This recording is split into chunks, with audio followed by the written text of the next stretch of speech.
ابن الغنم أنت جابه غنم تمشي غنم مرة أنت جابه. It all started with mysterious images posted online from the Palestinian territories.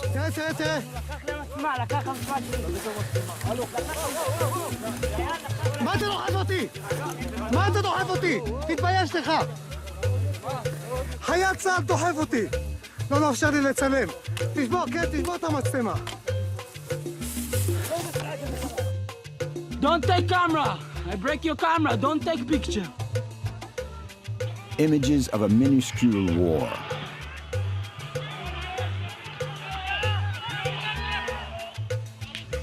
We're used to seeing much bloodier scenes of the region, so nobody noticed this day-to-day harassment. Who are these people setting fire to olive groves? And why are the Israeli soldiers doing nothing to stop them? It's like knowingly letting children play with matches next to a powder keg.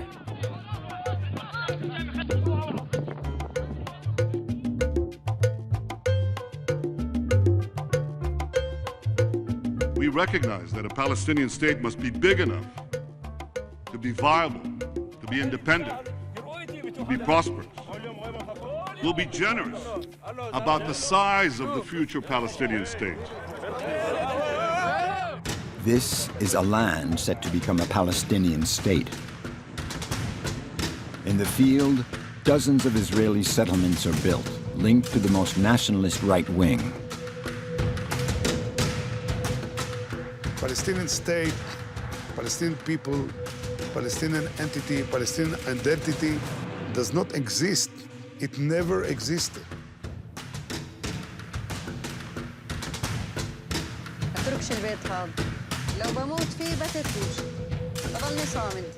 It's a new type of war. Meter by meter, step by step. A silent war. For the time being, at any rate.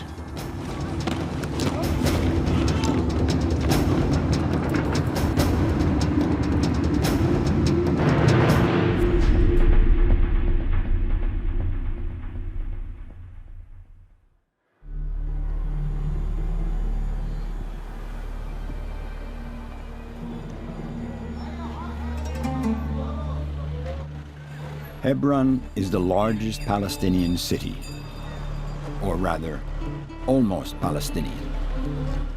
This side of town is under the control of the Palestinian Authority.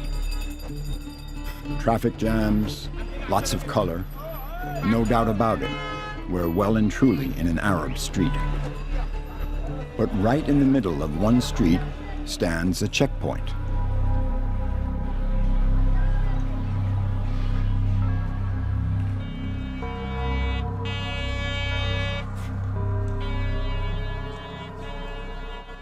Crossing it is like entering a parallel universe.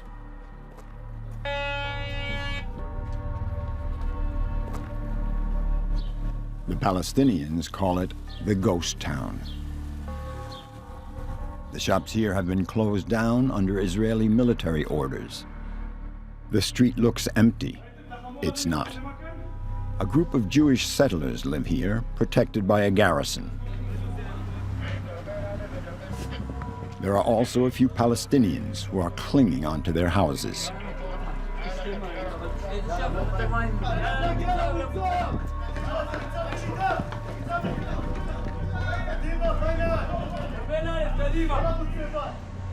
We have just entered Israeli territory.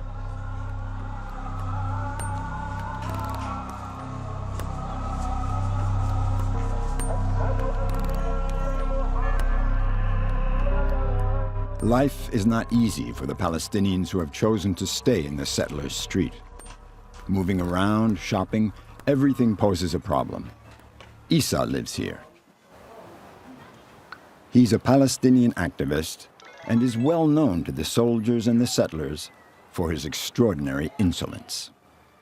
Isa does not respect the rules of the occupation.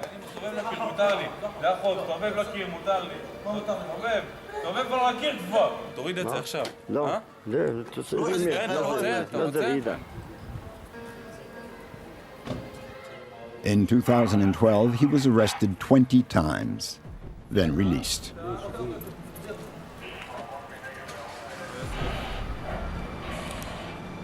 Isa has understood one thing. In the war of images, the victim is the winner.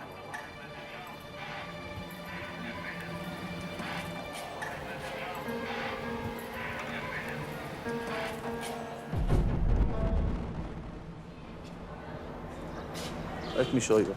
So the line is here. I'm allowed to be here, but I'm not allowed to be here. If you cross this line, I was arrested last time when I went in there, 5 meters from here.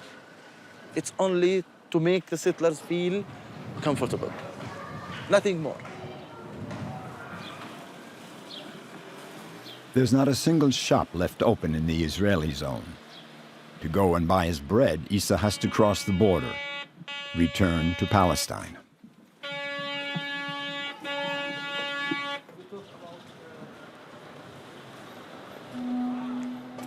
In the old city of Hebron, the urban planning seems to have been drawn up by Kafka himself. Never far behind Isa is a man with a camera. Me personally, I don't walk without a camera. I see that the camera is my weapon. And I feel more safe. It's feeling too, not only filming, you know. In this market street, Palestine stretches for about 300 meters. But just beyond the pistachio stall, Israeli military control takes over again.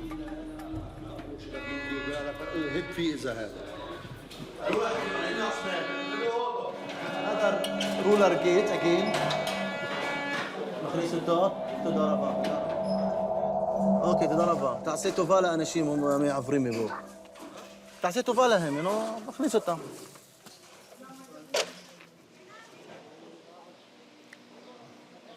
I can't cross from here.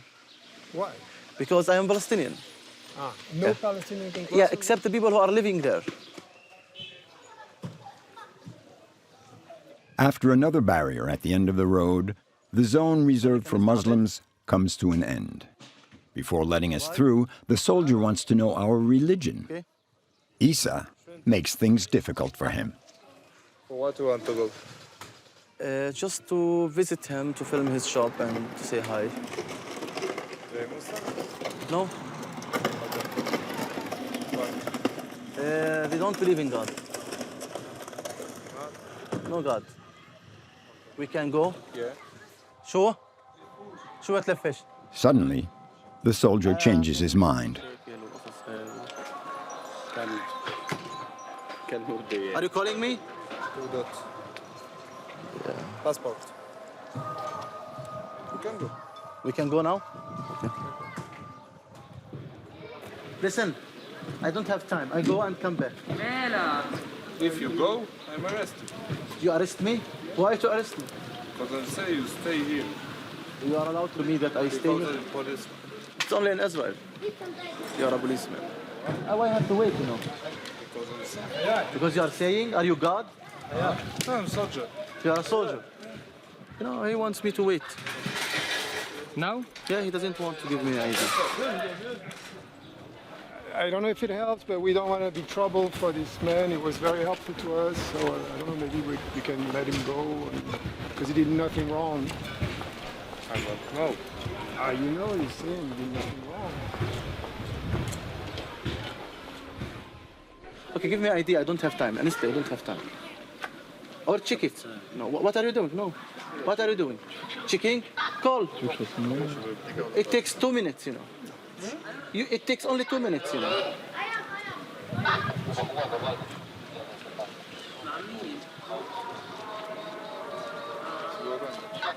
I am the one who knows.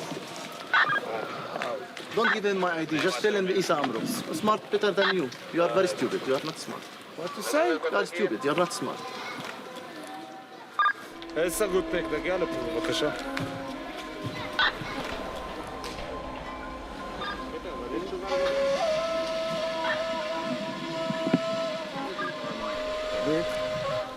ככה, انت بمسوق على حلبات שוטר. على ايش؟ حلبات שוטר. תלמד. בוא. תביא את התעודה. So, for the 6th time in 2013, Issa Amro is arrested.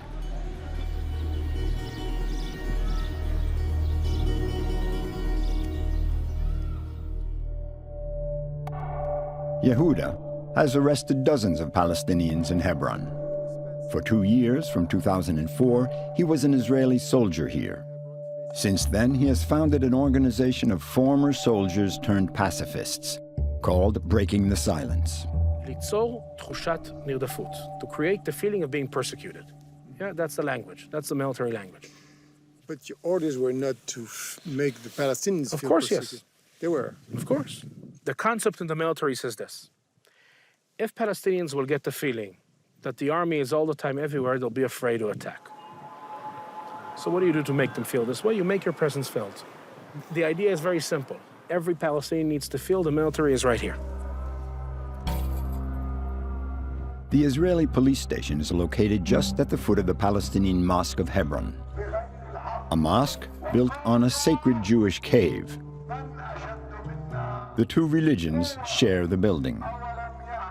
But for 20 years, the Israeli military have imposed a strict separation there between Jews and Arabs. The whole story, the whole system here in Hebron is based on segregation. Yeah, in a way, when you come to Hebron, yeah, the most important question to try to answer is how Hebron became a ghost town. How do you protect 850 settlers living in a city center of 175,000 Palestinians? And the answer that the Israeli military gives to that question is you create sterile buffer zones between both communities. That's the military term, yeah, sterile zones. And it all started right after the massacre that Baruch Goldstein did in the Tomb of the Patriarchs in 1994. In 1994, a far-rightist Jewish settler, armed with a machine gun, entered the mosque where Palestinians were praying. He killed 29 Arabs before in turn being killed.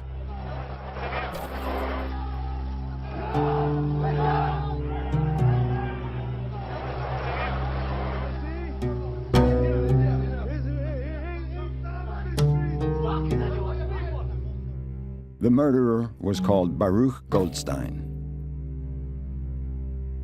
He belonged to a national religious group, the Kach.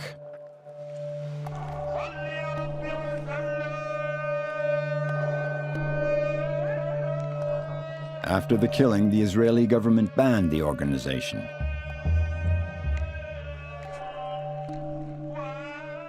But one of its former leaders, Baruch Mazel, lives here in a Hebron settlement.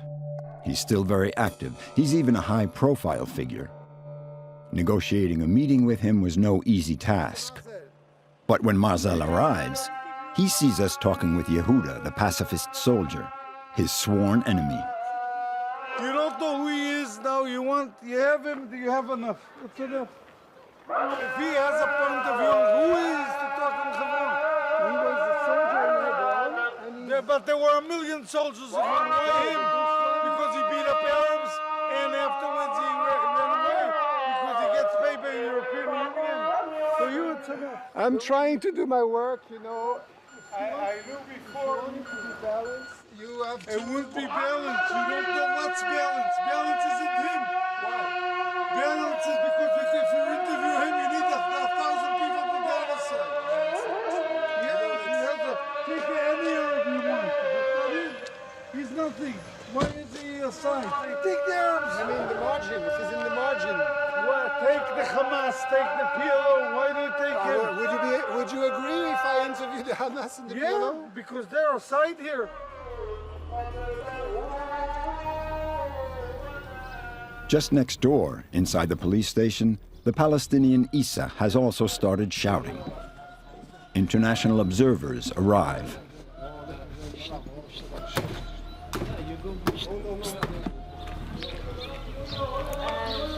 Can you film so we can have the voice? Their mission is to record incidents between the settlers, the Palestinians, and the army. Yeah, something like this. I've seen him before, back to his house. He's been screaming now inside. Nice. Oh yeah, Dhahri, he's been screaming. You're gonna have to see yourself. We can't say anything about what's going on. What is he saying? Because I feel bad about what's happening. Well, basically, the thing is that we have signed something that we are not allowed to give out our information about this. But I can tell you that he is screaming in Arabic, so... But he's not being beaten up, right? I cannot really answer that question. Is it possible for me to read your reports? It's confidential, so we only send it to both sides, the Israeli side and the Palestinian side. But the arrest will not remain secret. Issa's friends have filmed everything. They're already posting the images on internet.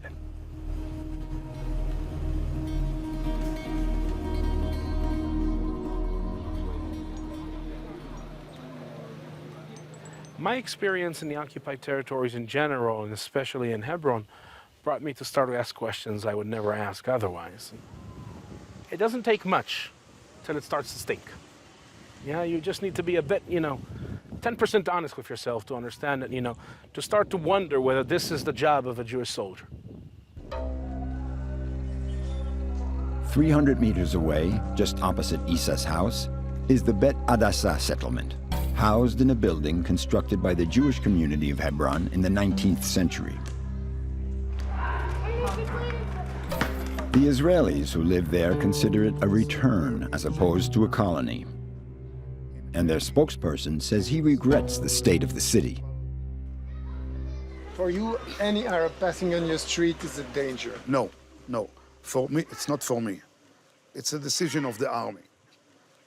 If people come to shop, to buy, it means thousands of people a day. Amongst thousands of people, you just have to have one terrorist. One. And they decided to recognize and to agree to these measures in Hebron, which means the Jews are closed in a ghetto, in one street. We are not allowed to walk out of this street, and Arabs can live in this street, but Arabs from all over the town cannot come and make shopping in the street. During the night, Issa was released. We meet up with him the next day on the Palestinian side. He explains to us why he was shouting. The first moment I entered the gate of the police station, one of them hit me by the back of the gun on my backbone, and the other one hit me on my neck here. It was obvious that he was detaining me just to humiliate me and to show me that he's stronger and he's the one who is in charge. You could have, shut up and accepted. There was another option. Why didn't you do that? Usually I don't shut up. It's about me. It's about Issa, how he feels from inside. It's about my dignity. Otherwise, I will explode. I will feel just that I'm nothing. I don't want to feel that. I'm protecting myself from inside too. You were never tempted to use a real weapon? I never ever in my life touched a weapon, and I feel that the camera is much stronger than the guns. This was our first discovery. A new generation of Palestinian activists who prefer the war of images to the martyrdom strategy. هاي هون الميموري مظبوط بس في كبسة خفيفة الميموري بتطلع تاخديها وتحطيها وين ما بدك.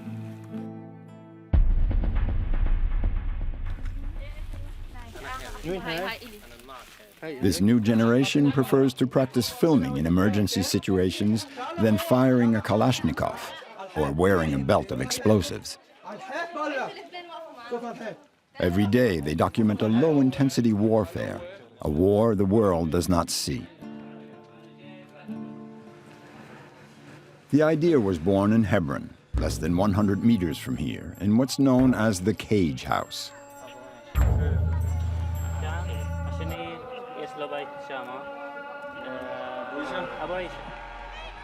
The Cage House is inhabited by the Abu Aisha family. They live behind fencing, just opposite the Israeli colony.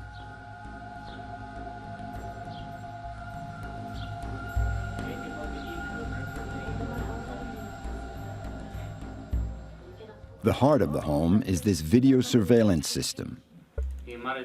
It records any incidents with their neighbors. Today, nothing has happened, So they show us yesterday's images.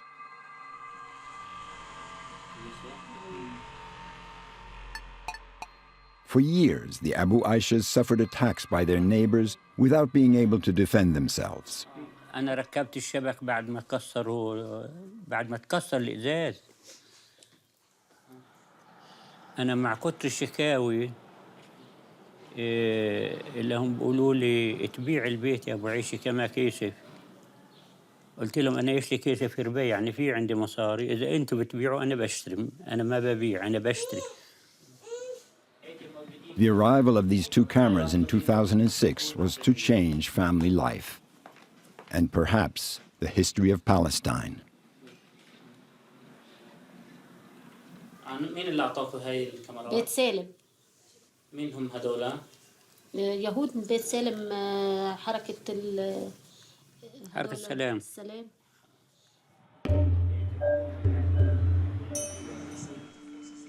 The pacifist organization, B'Tselem, has distributed nearly 300 video cameras to Palestinians who are in contact with the settlers. The images came as a surprise to Israeli civil society.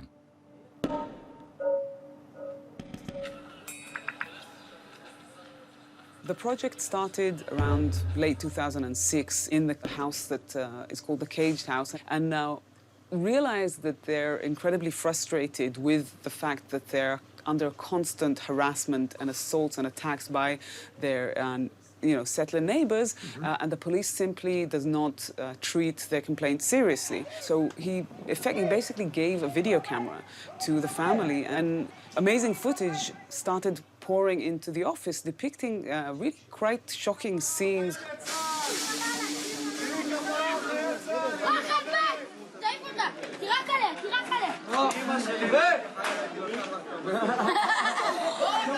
The first clip that really immense public attention was the Sharmuta clip.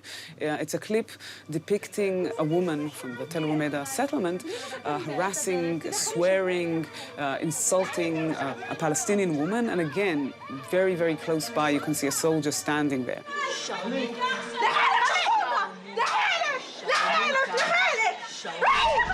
And I think this video, it went viral in Israeli media, really shocked many Israelis and raised awareness of these kinds of incidents that occur in Hebron. Indeed, they came as such a shock that the then Israeli Prime Minister Ehud Olmert apologized to the family of the Cage House.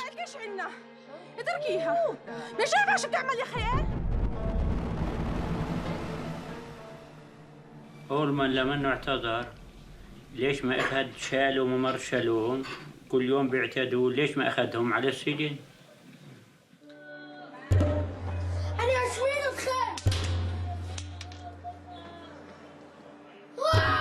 The images from the various B'Tselem cameras were proof of shocking discrimination around the Israeli settlements. When settlers' kids take it out on their Arab neighbors, why does the Israeli army do nothing?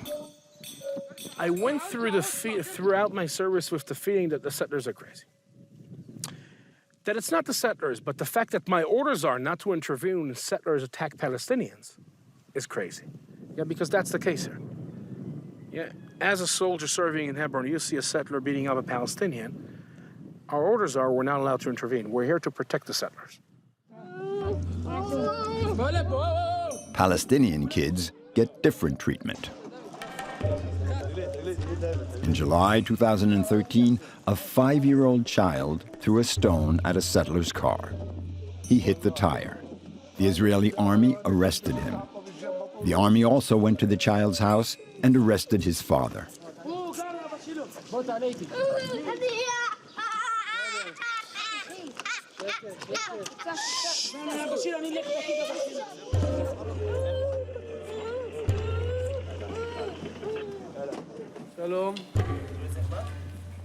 An Israeli officer had to intervene before the soldiers would remove the handcuffs and blindfold they had put on the father.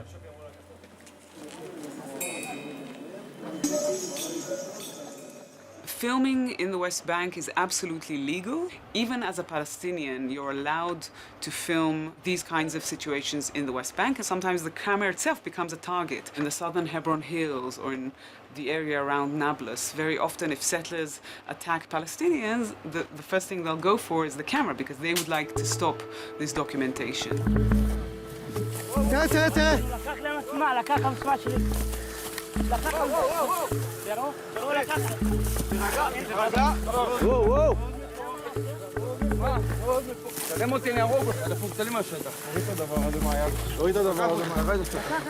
לא מאפשר לי לצלם. תשבור, כן, תשבור את המצלמה. טוב מאוד. צה"ל פה ולא מונעים את זה ממנו.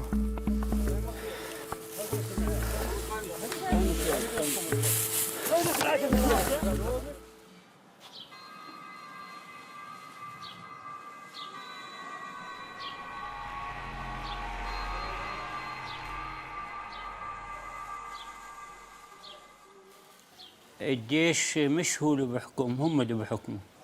يعني في واحدة إباننا بقول لك معها كاميرا، بيجوا بناتي أو خواتي بتصير تصيح يا خيالة خيالة بيجي شو اسمه. هذا كثير يعني بيسوي مشاكل، هم اللي مسيطرين على الجيش. أول ما منه اعتذر يسحب الجيش من عندهم بيرحلوا.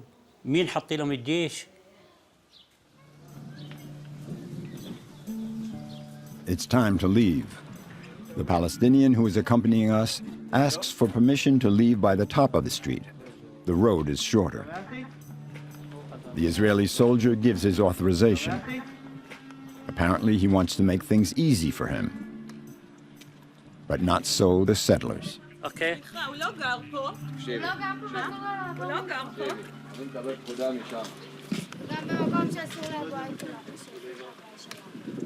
כאן זה רק לאבו אייקי. תרוצי לבסיס, תקראי למ"פ. לא. רוצי, תקראי למ"פ. שום דבר, We'd be happy to show, your side. Come here to cause provocation, to bring an Arab that could be a terrorist that's not allowed to be here, and you are supporting terrorism.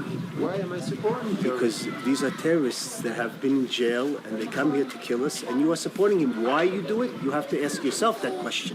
You are lying to yourself. But why? You can explain to me. אתה מפריע לי, אל תתקרב אליי ואל תעשה את זה. הבנת? אתה איתם. קחו את זה כמה צעדים אחורה, אל תגרו בהם. בסדר. איפה אנחנו נחכה? אולי אנחנו נחכה בבית. בסדר. למטה.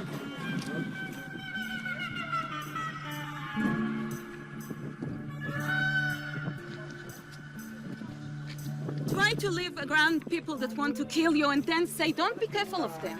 I'll תצלם, don't take picture of me. I gladly accept that you take picture of me. I have no problem with that. I have no, problem with you. It cheat the army.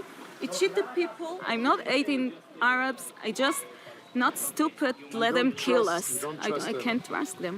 This is why he can't walk in this few meters of my house. After they... Any Arab's not allowed. Any Arab. You make no exception. No, I can't know which one is someone I can trust and which one no. I had enough in the experience of Arabs that were very nice and friendly. The Arab that killed my father worked by Jews. 15 years ago, Zipi's father was killed by a Palestinian terrorist in this very street, which very probably explains her tension. The Palestinians are temporary, the Jews are the indigenous people here. We have archaeologists spot just where you go that we find dishes from 4,000 years ago that write in the Hebrew letters that Jews were here. Who is temporary and who indigenous? When living under the tyranny of ruins, you should always go back 3,000 years. So let's travel back, if we must, to time immemorial.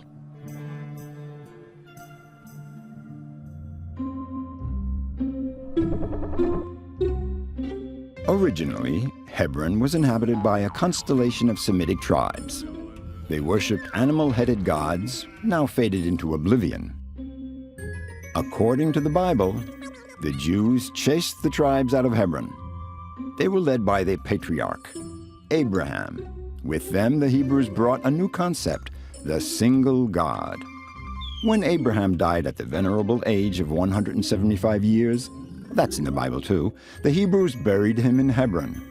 This was the very first temple. Throughout history, the Jewish cave was to change hands and undergo extension. The Romans transformed it into a Christian church. The Muslims made a mosque out of it and adopted the patriarch Abraham, who they renamed Ibrahim. Abraham and Ibrahim were one, worshipped twice over by Jews and Muslims, except that according to historians, Abraham probably never existed and was invented for political reasons. In the 16th century, the Turks settled in Hebron. It's probably the only time the Jews knew peace, and it was to last for 4 centuries. But that's not the end of the story. In 1917, the British chased the Turks out of Palestine. A new period of troubles started. The English promised Palestine to the Jews. The most nationalist Arabs flared up. In 1929, trouble broke out. Police deserted the city of Hebron. Arab extremists attacked the Jewish community. 67 Jews were assassinated. But 435 of them were also saved, thanks to their Palestinian neighbors who hid them. Following these massacres, the Jews left Hebron. They were to come back 40 years later in 1967, when the Israeli army conquered the West Bank and Gaza, in yellow on the map. Israeli soldiers took control of Hebron.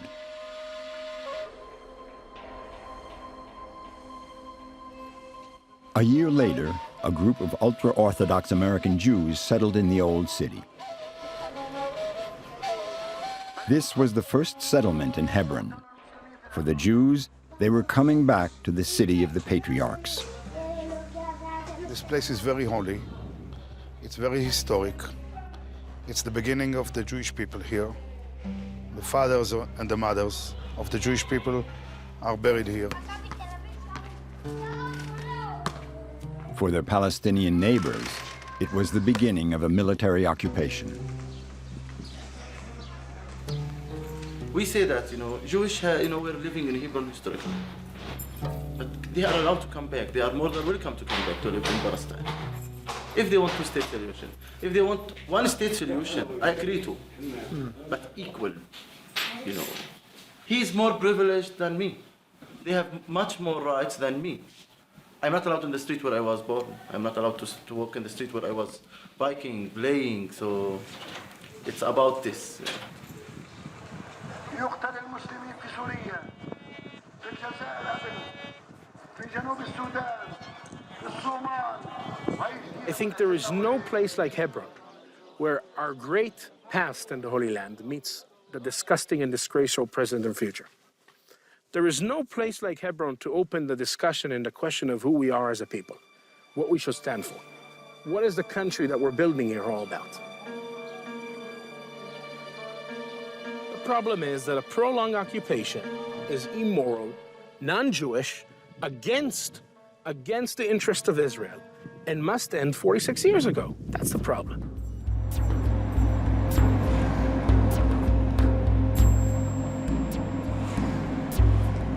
We wanted to see what the occupation looks like in the rest of the Palestinian territories, so we must leave Hebron. At the city exit, the Israeli army has erected an iron gate. At the moment, it is wide open. Palestinian attacks have virtually ceased, so traffic flows much easier. Less restrictions, but a complete control. And in 20 minutes, we can shut down all the West Bank. It takes one jeep to each village, close the gate, and no one can leave in and out. The West Bank is a strange zone. It has been under the occupation of the Israeli army since 1967, but it is not part of Israel. The Palestinians who live here have no nationality. They are subject to the decisions of the Israeli army.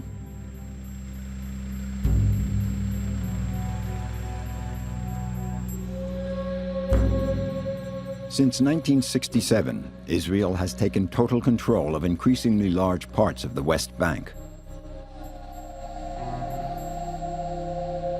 What today remains of the Palestinian territories is in red on the map.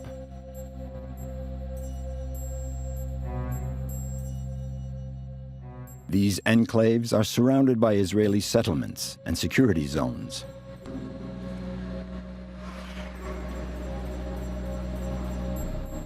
The occupation also features two networks of superimposed roads. To access their settlements, the Israelis have built wide roads. Palestinian cars have free access to them. On the other hand, Palestinians do not have control over their own roads. Their roads can be blocked or even phased out by the Israeli army.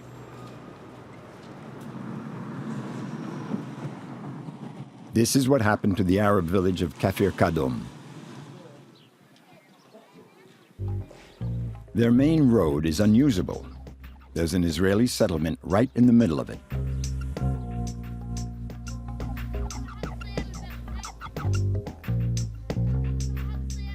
A settlement means a barrier and soldiers. Dozens of roads in the Palestinian territories have been sacrificed, but the villagers in Kafir Kadom, led by Murad, have decided to fight.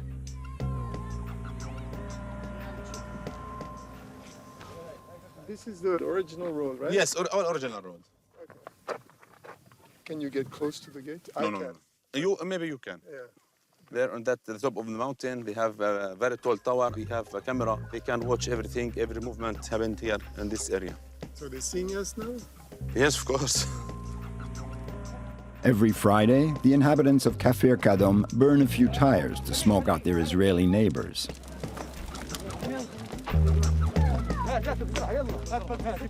The settlement across their road is called Kedumim and is in the hands of religious radicals. It was founded by a woman who is known as the matriarch of the young ultra-religious settlers, Daniela Weiss. She runs a movement of radical settlers who propose to fill in the gaps, as they say. Okay. You continue with your paper. Okay, so now we can start the interview. Yes.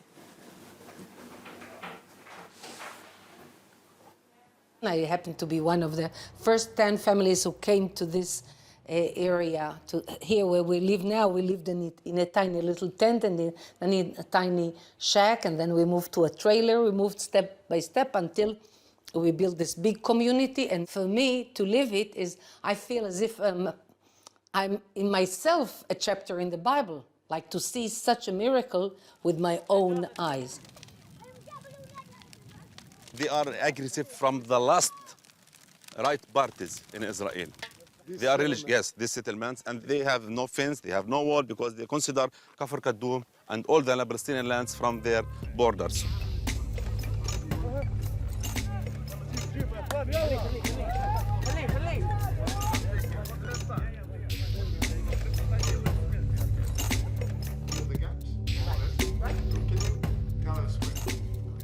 In between the areas of the existing settlements, there is a lot of government land.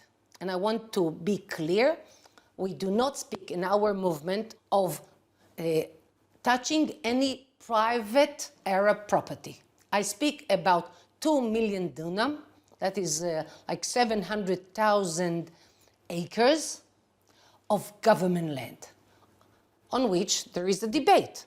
To what government? To me, it's clear. Government in Israel can be only Israeli government. So we are speaking about this 2 million dunam of government land on which we want to settle 3 million Jews. This is the plan of our movement.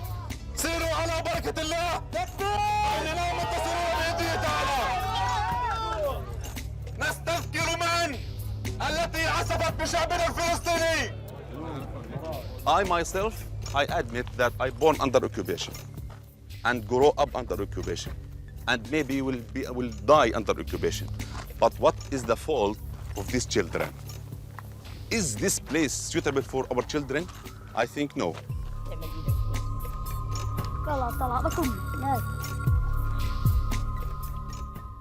They say the Jewish neighborhood blocks the road. You can go now, in 1 minute, and see the lie. You will see it, and you will not tell it to the world. You see, what will I see? You'll see that the no... road is open. Of course! It's and not you will blocked. not. Of course not. We never built on a road. From what I understood, it's not that the road is blocked, it's that they cannot use it or something like that. Because they didn't want to use it. And I was the mayor. Palestinian? Of course. We obeyed Daniela and went to test the famous road. We arrived by the north in order to reach the Palestinian village located on the other side of the settlement. We need to go back to the road. We come from here. Why can't we go in? Look, Israeli government press card. Okay. It's not normal. Manifestly, getting across the road is not such an easy matter, even when you're not Palestinian.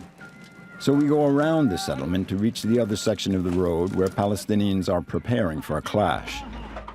They have built symbolic barricades, which Israeli army bulldozers remove in a flash. The Palestinians bombard them with futile stones.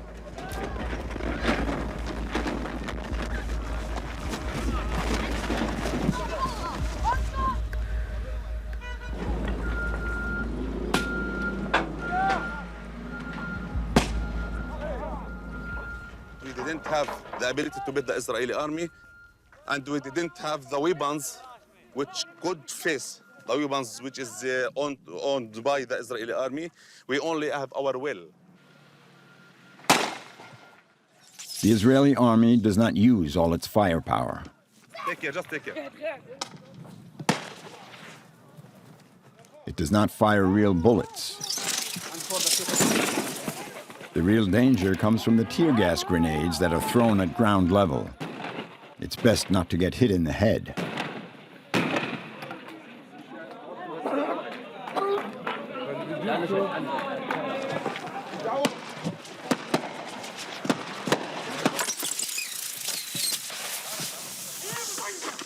Did you see this tear gas canister? It shot directly. It shot directly. Now it's empty.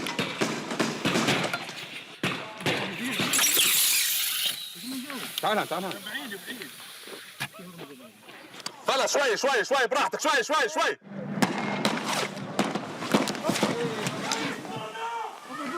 Today, a Chinese journalist gets hit in the knee. It's shot in his knee directly. The Palestinian people, they didn't deny the right of anybody to live in peace in his state. On the other side, it is the right of us to live happy and in peace without suffering on our land. Do you have hopes that one day in this very land, Jews and Arabs will be living together on an equal base? The Arabs cannot live here on equal base with Jews because here it's going to be the land where the sovereignty will be only Jewish. It's not going to be Jewish Arab. It's going to be only Jewish. So equality it cannot be. Can you perceive that in some places of the world, this is felt as a racist attitude? I think the hypocrisy of the world is so well known the world over. So I want to see the world taking care of the poor Syrian refugees before they think of equality between what? Angela Merkel said in a very politically correct way that the multiple cultural idea failed, which means racism won.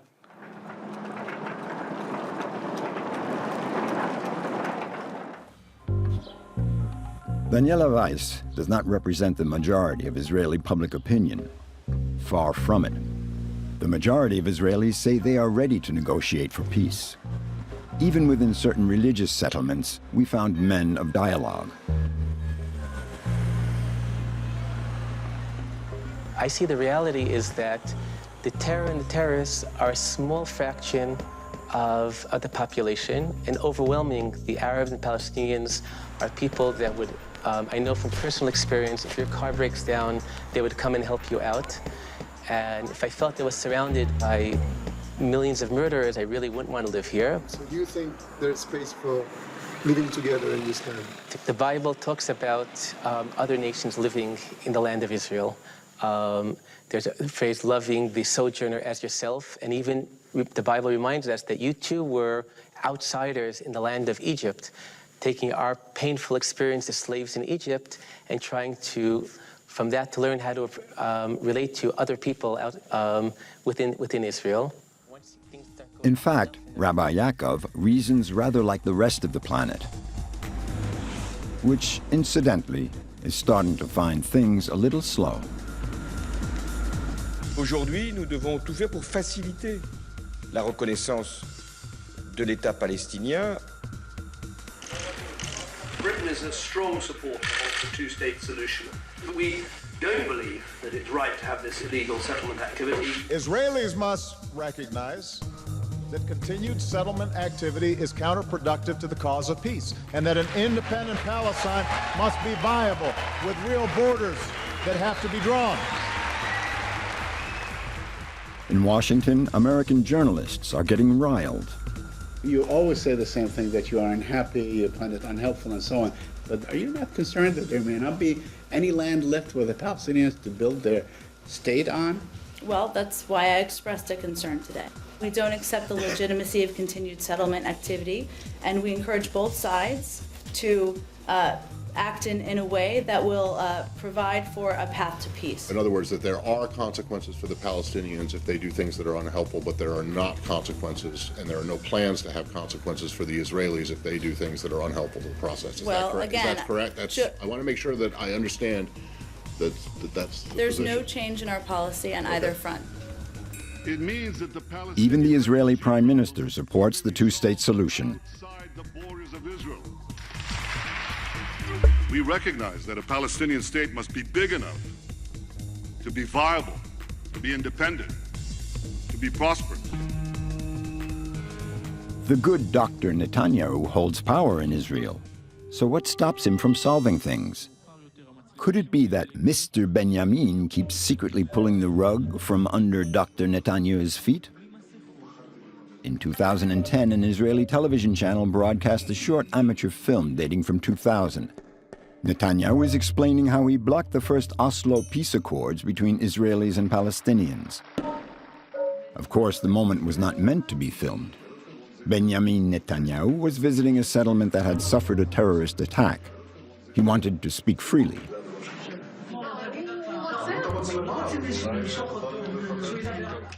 Does he realize the camera has been turned back on?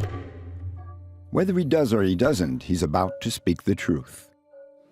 אני אתן פירוש להסכם שיאפשר לי להפסיק את הדהירה הזאת לקווי 67. איך עשינו את זה? Netanyahu picked up on an ambiguity in the text of the Oslo Accords. Israel can define the perimeter of the security zones around the settlements. אף אחד לא אמר מה זה אתרים צבאיים מוגדרים. אתרים צבאיים מוגדרים, אני אמרתי, אלה אזורי ביטחון. בקעת הירדן מבחינתי זה אתר צבאי מוגדר. נכון. אף אחד לא... לך תגיד. אבל אז הייתה שאלה, מי יגדיר מה זה? The impact of the Netanyahu method can be clearly seen on a map. This interpretation of the Oslo Accords has offered Israel control over the majority of Palestinian territories, and the number of settlements has multiplied by 3.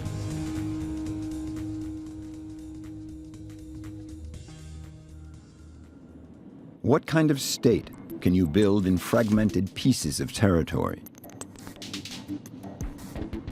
Some Israeli leaders had a model in mind. In Rome, there's a political leader who heard about it. We went to Italy to meet the former head of the Italian government, Massimo D'Alema. In the 2000s, he took part in all the international discussions on the status of Palestine. At the time, privately, he met Ariel Sharon, the future Israeli prime minister. Sharon let him in on a few secrets. Il a fait un voyage en Europe, il a été reçu par le responsable politique européen, et moi aussi je l'ai reçu. En réalité, Sharon il m'a dit, il y a plusieurs années, qu'il faut donner aux Palestiniens des zones qui sont administrées par les Palestiniens à l'intérieur de la sécurité israélienne. Et s'ils pensent d'appeler ça État, ils peuvent le faire, oui. Grand bien leur face. Il m'avait dit, finalement, c'était en privé, c'était confidentiel, et il a dit, bon, quelque chose comme les Bantoustans. Et le mot Bantoustan a été prononcé par Sharon? Oui, mais c'était... ce n'était pas officiel.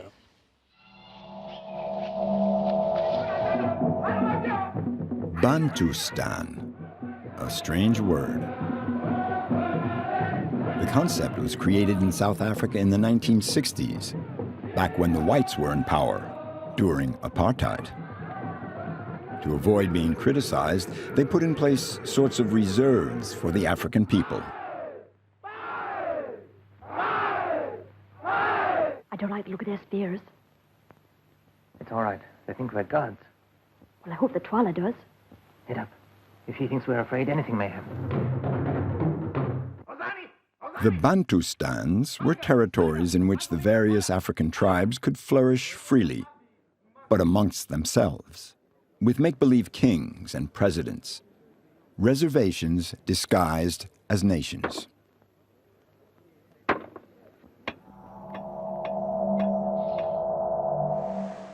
Is Palestine a Bantustan? In any case, it's far from being a country. In Ramallah, the administrative capital of the Palestinian Authority, buildings have grown skywards. This rather empty mini Dubai looks like a capital just waiting for a country.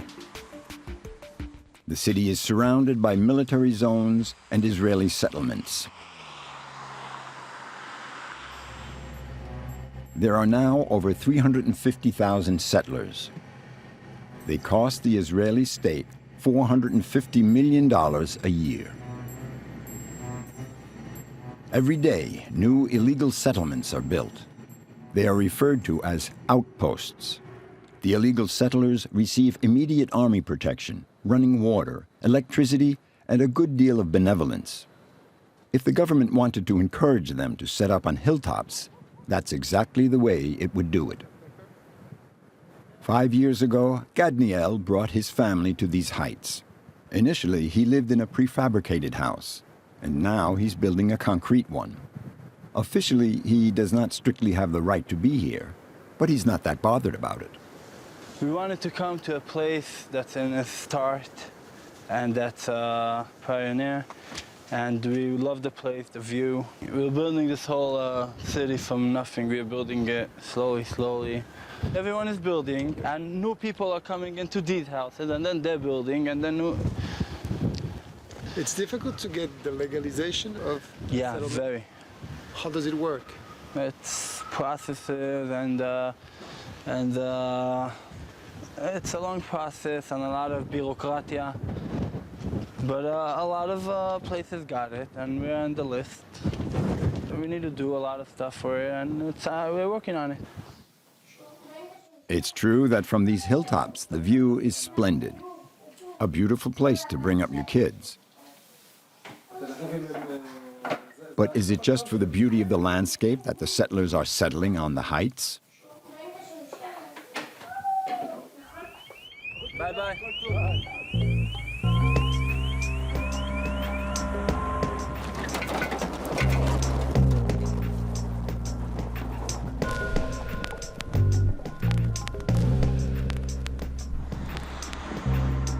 Traveling around the West Bank, we notice that the settlements are systematically built on the hilltops. It's no coincidence. We discover the plan in an internal document issued by the political movement of the settlements. Occupying the hilltops is part of a military strategy, a plan with a direct consequence for the Palestinians. When President Obama came to Israel in 2013, the settlers handed him their project. It's no longer a secret. Hello, we have a meeting with Mr. Dayan. Danny Dayan is the world ambassador for the settlement movement Yesha. Formerly a marginal movement, Yesha has now become a major political force with 3 ministers in the government. Tell me why it's important for settlers to be on the hills.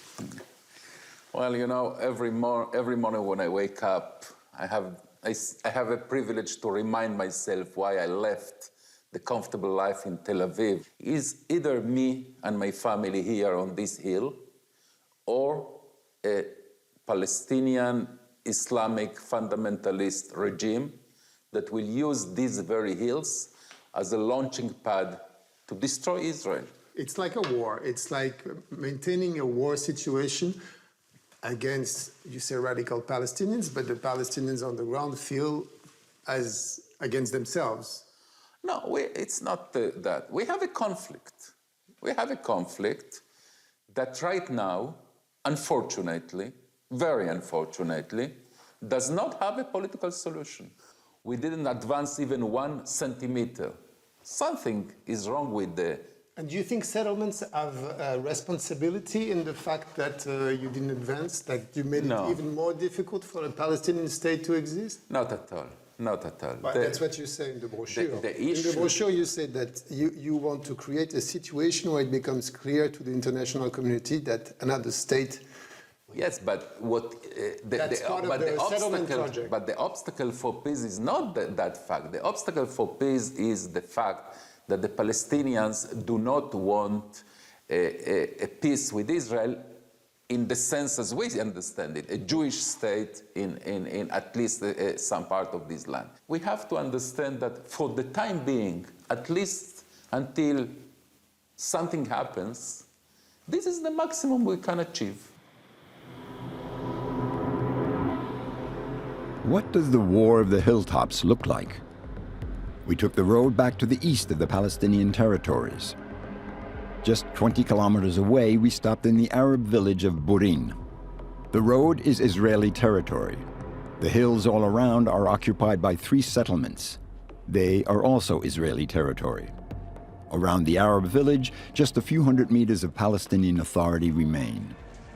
A zone contested on a daily basis. Abu Morsi is the last shepherd in the village. للنسوان وبركس للسمك هاي أنا كل يوم بكيت أروح عليها وأسقي غنمي عليها وأقعد تحت الشجر عندها كل يوم. اليوم ما في. فإسرائيل طوقتنا احنا خاص في هالقرية طوقتنا كثير وشدت علينا كثير وما في مجال إن حتى نتوسع في البنى برا. In Burin, the main resource of the peasants is olives. Here they use the saw for beginning and then pull it by their hand. This tree and this tree, more than 20 trees. According to the Palestinians, the settlers came down to destroy their trees. It all took place under the unblinking eyes of the army.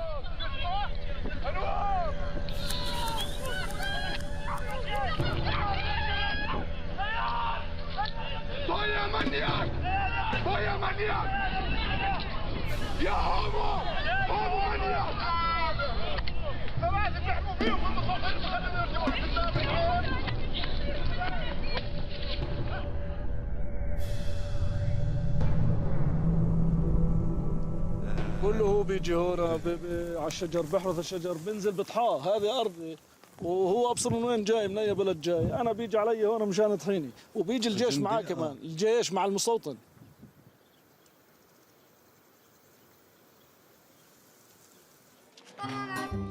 Today, Abu Morsi, probably the most stubborn Palestinian this side of the Jordan River, is taking us with him as he leads his animals to pasture. He has promised us some action. First, he has to find his flock.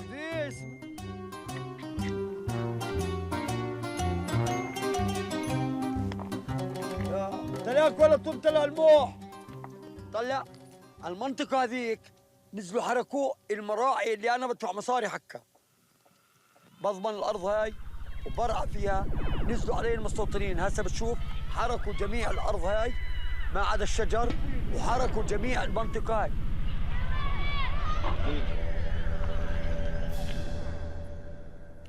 يلا يلا يلا هيجك سعيد هيجا سعيد رد انتو اياه بسرعة Abu Morsi has found his sheep.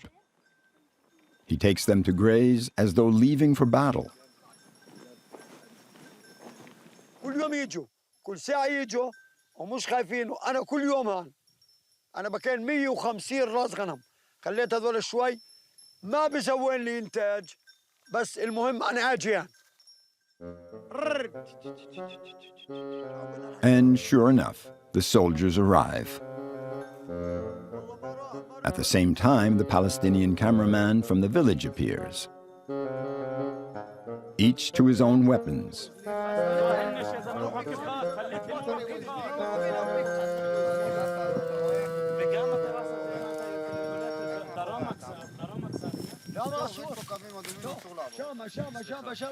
הכל שטח בי. אנחנו עוד פעם מגיעים לסיפור הזה, אז אני אומר לך, תלכו, תתרחקו טיפה, תחסכו את הריב איתם, תחסכו את הריב איתנו, וזהו. אין כלום למעלה. אין מה לראות, אין קש, אין כלום, הכל שרוף. אם אני יורד למטה, גם אין. 10 מטר, 10 מטר, תעמדו לטרסה, 10 מטר. يلا تعال نروح غاد 10 متر يلا ما فيش شيء غاد محروقة روح يا ابو مرسي وقف هناك روح نحن لو They also said that they came here to protect you from the settlers. Is it true? كذابين ترد عليهم هم بيجوا يقتلوني ويطحوني هم هذول اللي حركوا الجبل هذول هم والمستوطنين مع بعض الجهتين هم اللي ولعوا النار هذول كذابين بس بيجوا هسه انتوا لو انكم مشان بروح وبودي المستوطنين مشان يسرقوا الغنم. How come you speak Hebrew? من كثر ما بيجوا علي وبيحكوا معي صرت افهم شوي منهم.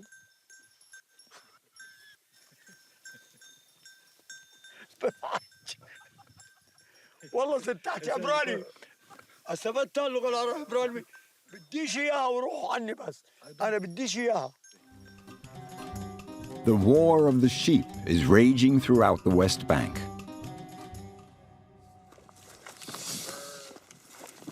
Do sheep symbolize something in particular? Is there a sign we might have missed? Why such warlike application to disperse goats and sheep?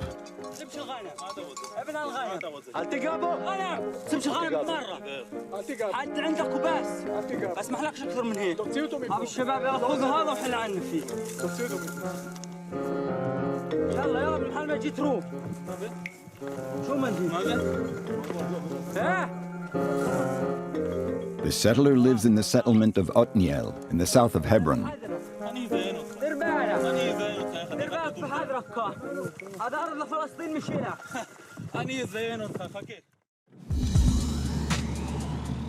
In the Holy Land, miracles do happen. And the head of the Otniel settlement has agreed to explain things.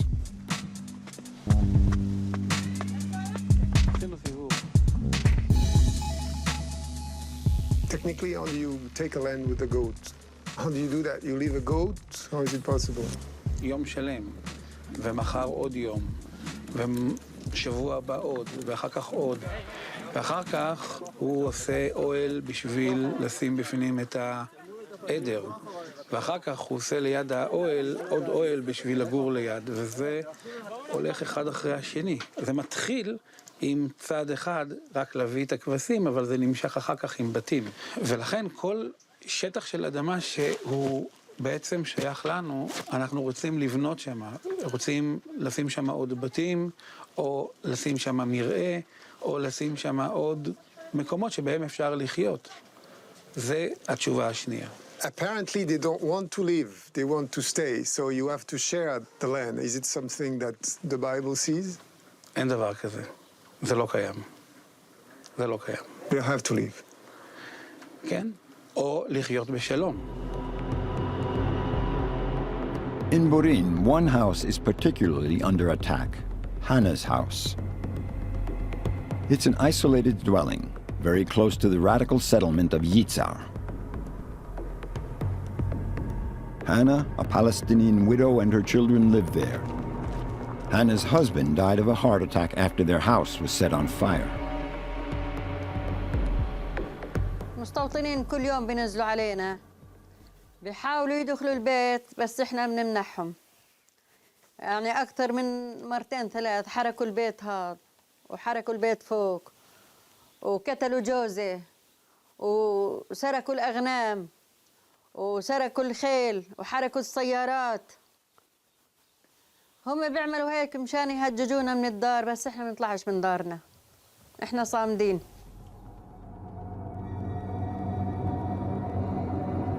Hannah has kept the traces of some attacks.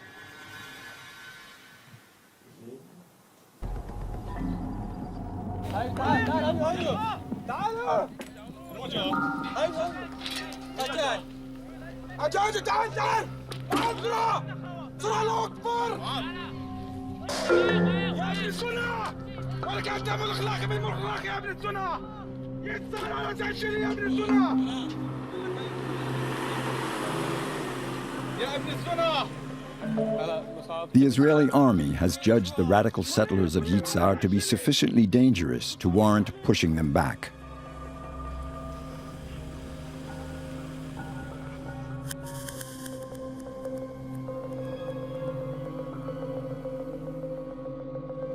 Live here in the middle of danger and hostility. Are you sometimes tempted to leave your house? لا ما اتركش البيت هذا لو بموت فيه بتركوش بضلني صامد. Yitzhar is the only West Bank settlement in which Israeli police have arrested 2 rabbis for incitement of racial hatred. In 2012, certain Yitzhar settlers opened fire on Palestinians from a neighboring village.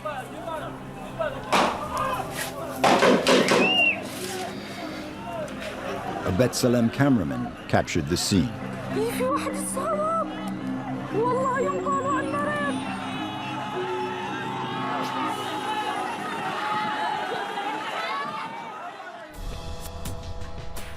We traveled to Yitzhar with an Israeli journalist who the radical settlers know.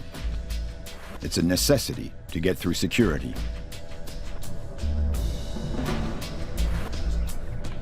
The settlement spans several hills. The majority of houses are temporary prefabricated dwellings. Land use density is low. Our car has been spotted by security.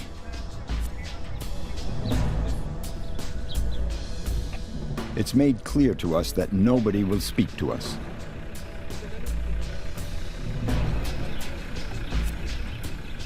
On the other side of the valley is another radical outpost, Givat Arusa.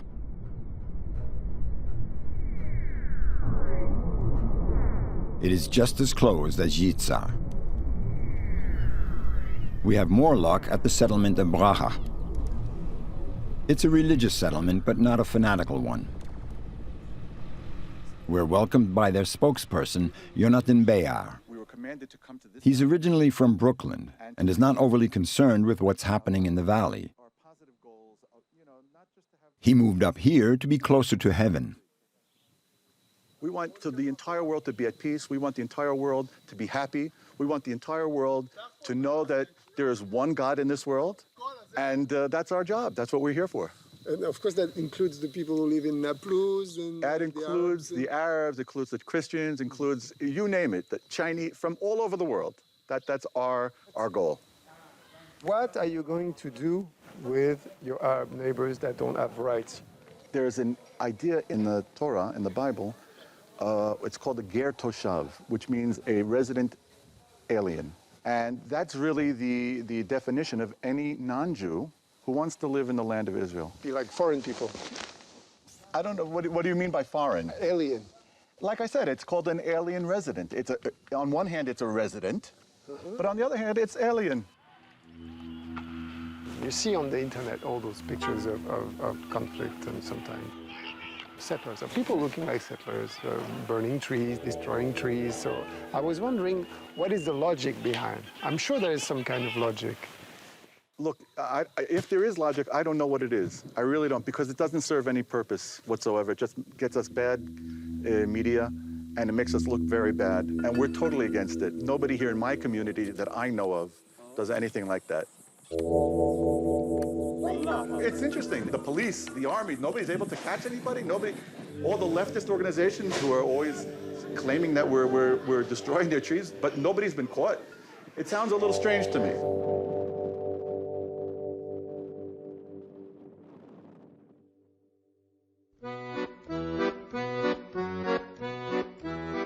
Fundamentalist settlements are growing steadily in Israel.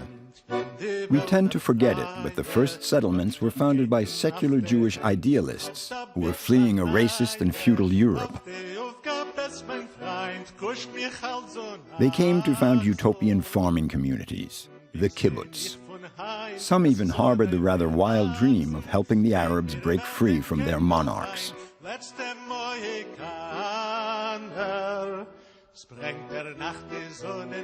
It didn't last long.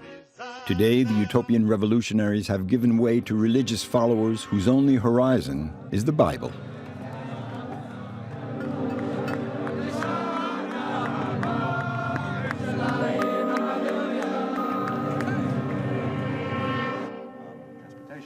You know, anybody who believes in the Bible and opens up the Bible sees that God promised the land of Israel to Abraham, Isaac, Jacob, and his offspring. The Bible is a great book, but sometimes, you know, we see things that maybe are exaggerated, like the sea opening up for someone to pass by. Sometimes you think that it was more of a creation of a fable, you know, to give people some laws and strength, and that applying it now is a little bit out of date. We believe totally different. We believe everything that was written in the Bible is true. Even the sea opening? Of course. The sea opening was one of the highlights of the Jewish nation coming out of Egypt. And the Red Sea, God split the sea, and the Jewish nation went through, and when the Egyptians came running after us, the sea went back together. Yeah, I saw the movie. Oh, you saw that? I saw the movie. Yeah, sure. That happened. That's not just a fairy tale. Yeah. For us, this is the truth. This is you know, we're talking about the Word of God here. He created the world. He knows exactly what he's doing. You know, the feeling I have when I meet people like you from the settlements who are very religious is that you live in an abstract world, which is a perfect world. It's the world of the Bible, and I respect that. But the reality on the ground seems to be slightly more ugly and more difficult to face. And so you don't want to see it, or? No. We're very realistic.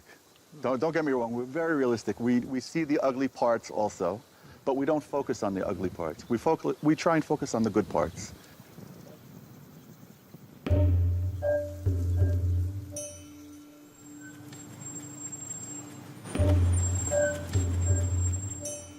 For a long time, the religious settlers were just a very vocal minority in Israel. What's new is that today they are in the government. They hold 3 major ministries. The Minister for Housing is a settler himself. Even if he has not yet managed to impose his views, he doesn't hide them either. Notre sentiment, c'est que c'est désormais impossible qu'il y ait un État palestinien. Est-ce que c'était ce que vous vouliez quand vous avez lancé le grand mouvement de la colonisation? רק אומרים, אולי גם תתחלקו עם אחרים. ואני אומר שממערב לירדן יש מקום רק למדינה אחת, מדינת ישראל. לדעתי, אנחנו אחרי האפשרות לחלק את האזור הזה. יחד עם זאת, אני מאמין שאפשר להגיע בעתיד הלא קרוב להסכמים שיביאו להרגעת האזור. Si j'ai bien compris, vous proposez d'annexer les territoires palestiniens et de tout transformer en Israël. גם אחרי זה, חברון היא שלנו. ירושלים היא שלנו, ענתות שלנו, הכל שלנו, זה כתוב לפני 3,000 שנה. We return to Hebron, and we come across a scene that could foreshadow a not-too-distant future. In the heart of the old Arab city, which is in theory under Palestinian control, we discover the Israeli army. Isa is there. I'm good. It's better to take it away because stones may come here now. Okay. Israeli soldiers have left the Jewish zone and have taken control of the Arab market. On account of a Jewish festival, they have obliged dozens of Palestinian stall owners to close shop. And they're keeping the crowd at bay.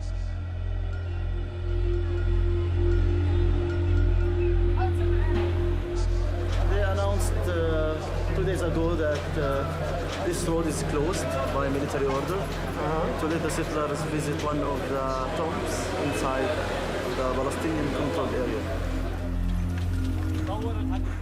The Jewish tomb is located beneath this Palestinian house, 300 meters away from the Israeli settlements of Hebron. For your safety, on that side. We find their spokesperson on the other side of the checkpoint in the settlement zone.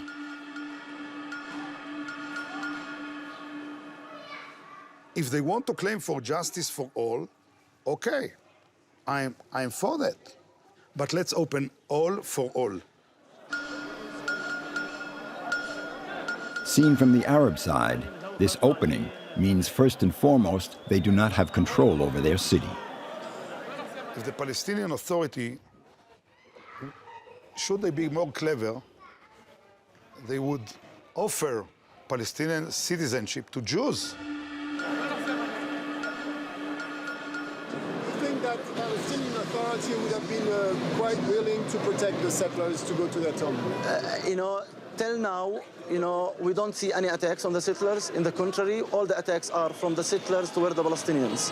Jews are allowed, Christians are allowed, and Muslims are allowed. We talk about equality, between all cultures and all religions in our state and our country. But till now, we are under the occupation. This is the point,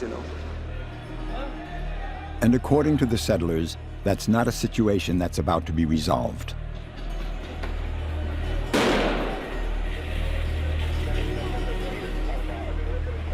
All the city must be under full Israeli control without any Palestinian Authority or anything like that. Now it will be open for all, it will be secure, it will be open, it will flourish. You're just asking for Hebron to become Israel. Yes, and I'll tell you something. I'm sure most of the Arabs in Hebron, if you ask them quietly, they will be happy about it. Most of the Arabs, and I speak to them, and I know what they say, most of them. Until 1 p.m., Israeli soldiers have kept the young Palestinians at bay with sound grenades.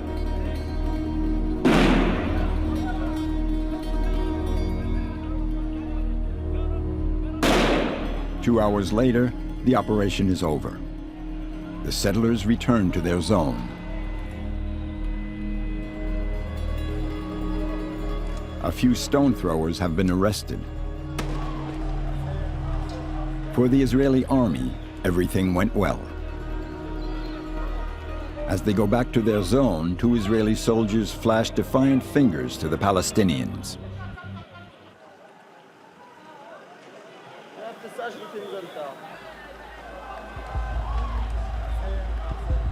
But it's a short-lived victory. No sooner have the soldiers reached the other side of the checkpoint than all the Palestinian anger and frustration breaks loose.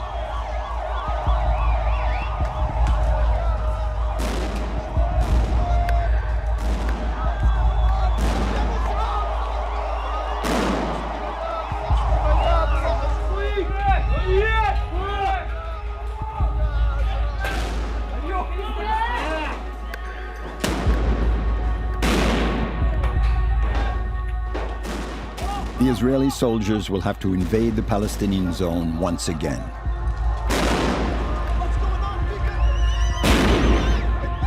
They repelled the youngsters with plastic bullets and sound grenades.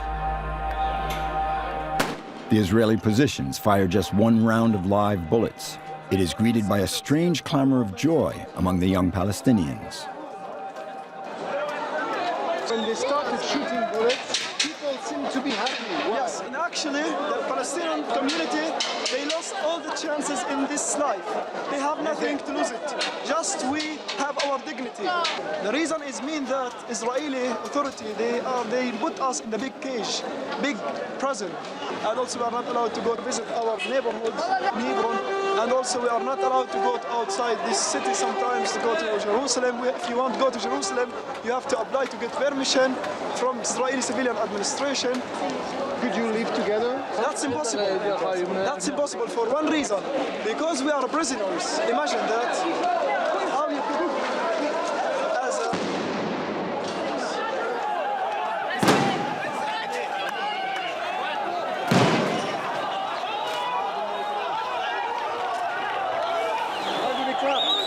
because they are very angry and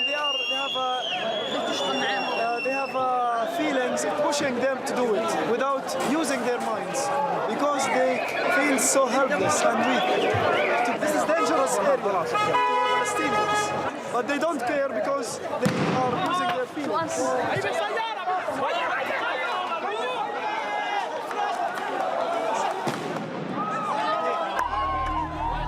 The riots lasted for 4 days.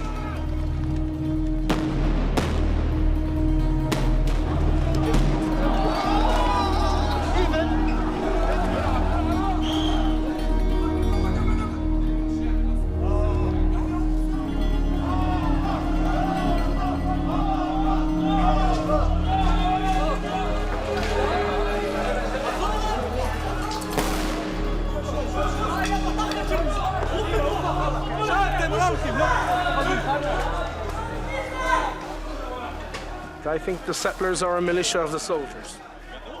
I think blaming the settlers is the easy way out.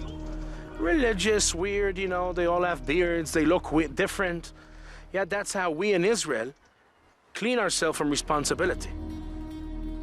But the story is exactly the opposite.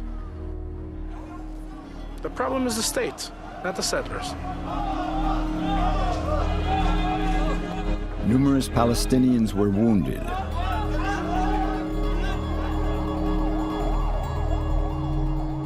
One Israeli soldier was killed by an invisible sniper.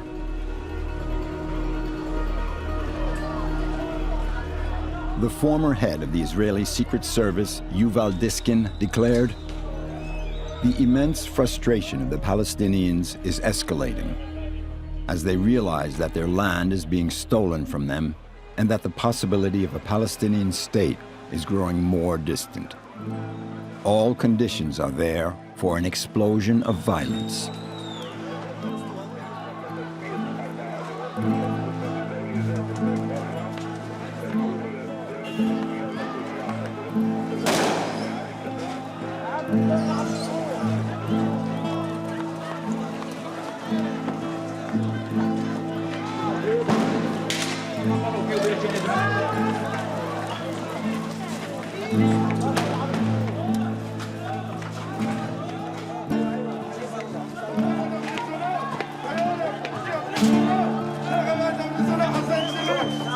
كرسي بس